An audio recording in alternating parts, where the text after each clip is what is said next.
Chapter 4. The Rabbit Sends in a Little Bill. It was the White Rabbit, trotting slowly back again and looking anxiously about it as it went, as if it had lost something, and she heard it muttering to itself, "Oh, the Duchess, oh, my dear paws, and oh, my fur and whiskers, she'll get me executed as sure as ferrets are ferrets. Where can I have dropped them, I wonder?" Alice guessed in a moment that it was looking for the fan and the pair of white kid gloves, and she very good-naturedly began hunting about for them. But they were nowhere to be seen. Everything seemed to have changed since her swim in the pool, and the great hall with the glass table and the little door had vanished completely. Very soon the rabbit noticed Alice as she went hunting about and called out to her in an angry tone, "Why, Marianne, what are you doing here? Run home this moment and fetch me a pair of gloves and a fan, quick now!" And Alice was so much frightened that she ran off at once in the direction it pointed to, without trying to explain the mistake it had made. "He took me for his housemaid," she said to herself as she ran. "How surprised he'll be when he finds out who I am. But I'd better take him his fan and gloves, that is, if I can find them." As she said this, she came upon a neat little house, on the door of which was a bright brass plate with the name W. Rabbit engraved upon it. She went in without knocking and hurried upstairs in great fear lest she should meet the real Mary Ann and be turned out of the house before she had found the fan and gloves. "How queer it seems," Alice said to herself, to be going messages for a rabbit. "I suppose Dinah'll be sending me on messages next." And then she began fancying the sort of thing that would happen. "Miss Alice, come here directly and get ready for your walk." "Coming in a minute, nurse.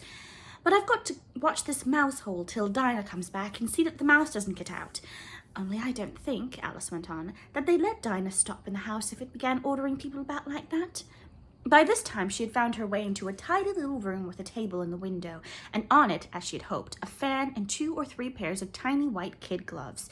She took up the fan and a pair of the white gloves, and was just going to leave the room when her eye fell upon a little bottle that stood near the looking-glass.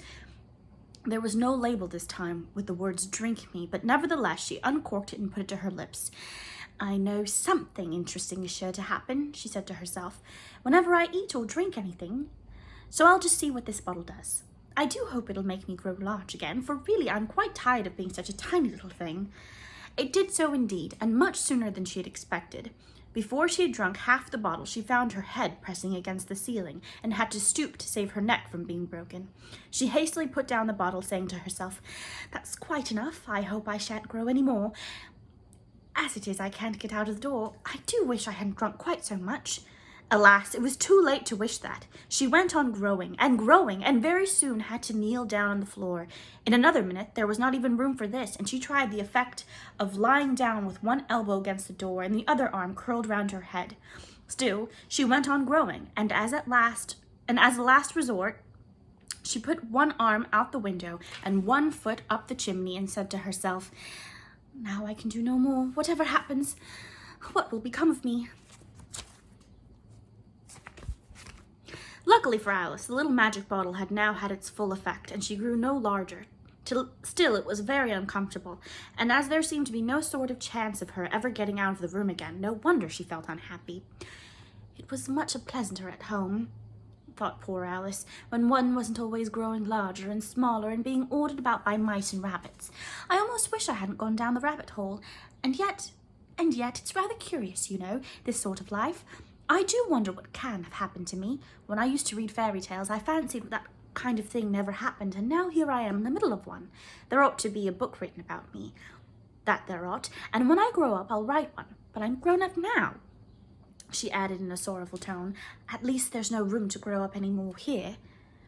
But then," thought Alice, "shall I never get any older than I am now? That'll be a comfort, one way, never to be an old woman, but then always to have lessons to learn.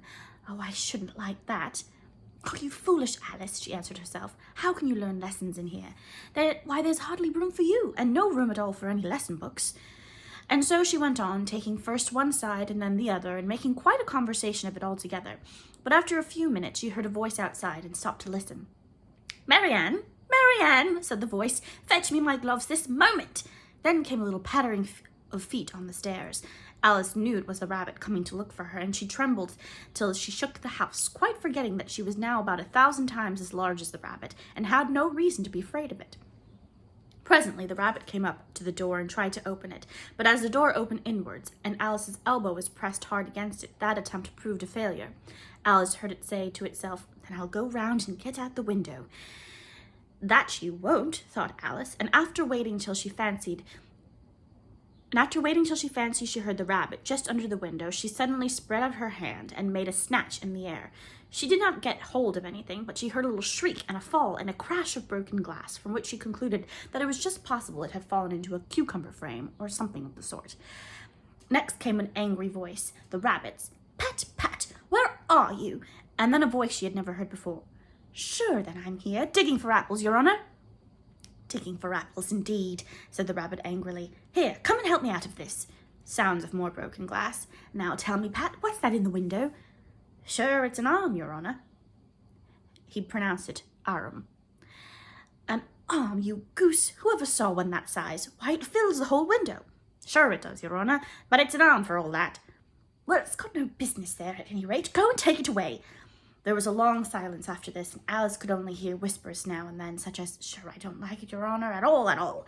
Do as I tell you, you coward." And at last she spread out her hand again and made another snatch in the air. This time there were 2 little shrieks and more sounds of broken glass.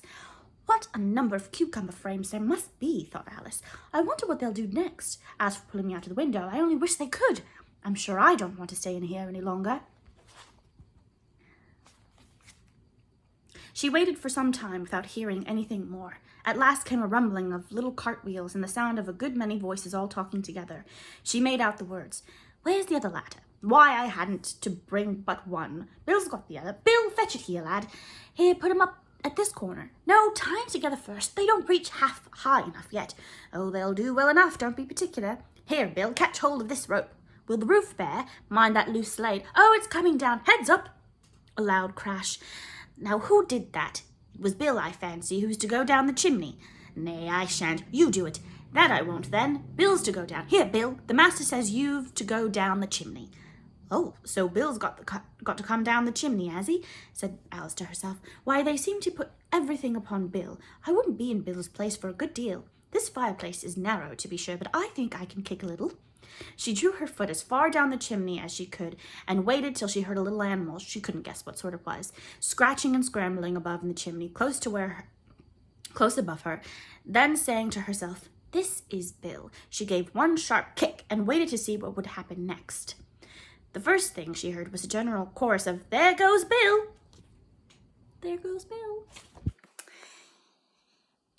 Then the rabbit's voice alone, "Catch him, you, by the hedge." Then silence, and then another confusion of voices. "Hold up his head. Brandy now, don't choke him. How was it, old fellow? What happened to you? Tell us all about it." At last came a little feeble, squeaking voice. "That's Bill," thought Alice.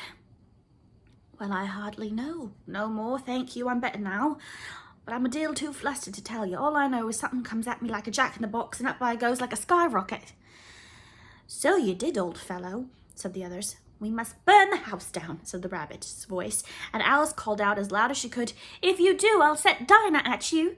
There was a dead silence instantly, and Alice thought to herself, "I wonder what they will do next. If they had any sense, they'd take the roof off." After a minute or two, they began moving about again, and Alice heard the rabbit say, "A barrowful will do to begin with." "Barrowful of what?" thought Alice, but she had not long to doubt, for the next moment a shower of little pebbles came rattling in at the window, and some of them hit her in the face. "I'll put a stop to this," she said to herself, and shouted out, "You'd better not do that again," which produced another dead silence. Alice noticed with some surprise that the pebbles were all turning into little cakes as they lay on the floor, and a bright idea came into her head. "If I eat one of these cakes," she thought, "it's sure to make some change in my size, and as it can't possibly make me larger, it must make me smaller, I suppose." So she swallowed one of the cakes and was delighted to find that she began shrinking directly. As soon as she was small enough to get through the door, she ran out of the house and found quite a crowd of little animals and birds waiting outside. The poor little lizard Bill was in the middle, being held up by 2 guinea pigs who were giving it something out of a bottle. They all made a rush at Alice the moment she appeared, but she ran off as hard as she could and soon found herself safe in a thick wood. "The first thing I've got to do," said Alice to herself as she wandered about in the wood, "is to grow to my right size again, and the second thing is to find my way into that lovely garden. I think that will be the best plan." It sounded an excellent plan, no doubt, and very neatly and simply arranged. The only difficulty was that she had not the smallest idea how to set about it, and while she was peering about anxiously among the trees, a little sharp bark just over her head made her look up in a great hurry. An enormous puppy was looking down at her with large round eyes and feebly stretching out one paw trying to touch her. "Poor little thing," said Alice in a coaxing tone, and she tried hard to whistle to it, but she was terribly frightened all the time at the thought that it might be hungry, in which case it would be very likely to eat her up in spite of all her coaxing. Hardly knowing what to do, she picked up a little bit of stick and held it out to the puppy, whereupon the puppy jumped into the air off all its feet at once with a yelp of delight and rushed at the stick and made believe to worry it. Then Alice dodged behind a great thistle to keep herself from being run over, and the moment she appeared on the other side, the puppy made another rush at the stick and tumbled head over heels in its hurry to get a hold of it. Then Alice, thinking it was very like having a game of play with the cart horse and expecting every moment to be trampled under its feet, ran round the thistle again. Then the puppy began a series of short charges at the stick, running a very little way forwards each time and a long way back, and barking hoarsely all the while, till at last it sat down a good way off, panting, with its tongue hanging out of its mouth and its great eyes half shut. This seemed to Alice a good opportunity for making her escape, so she set off at once and ran till she was quite tired and out of breath, until the puppy's bark sounded quite faint in the distance. "And yet what a dear puppy it was," said Alice as she leant against a buttercup to rest herself and fanned herself with one of the leaves. "I should have liked teaching it tricks very much, if I'd only been the right size to do it. Oh dear, I'd nearly forgotten that I've got to grow again. Let me see. How is it to be managed? I suppose I ought to eat or drink something or other, but the great question is what?" The great question certainly was what. Alice looked all around her at the flowers and the blades of grass, but she could not see anything that looked like the right thing to eat or drink under the circumstances. There was a large mushroom growing near her, about the same height as herself, and when she had looked under it and on both sides of it and behind it, it occurred to her that she might as well look and see what was on top of it. She stretched herself up on tiptoe and peeked over the edge of the mushroom, and her eyes immediately met those of a large blue caterpillar that was sitting on top of it with its arms folded, quietly smoking a long hookah and taking not the smallest notice of her or anything else.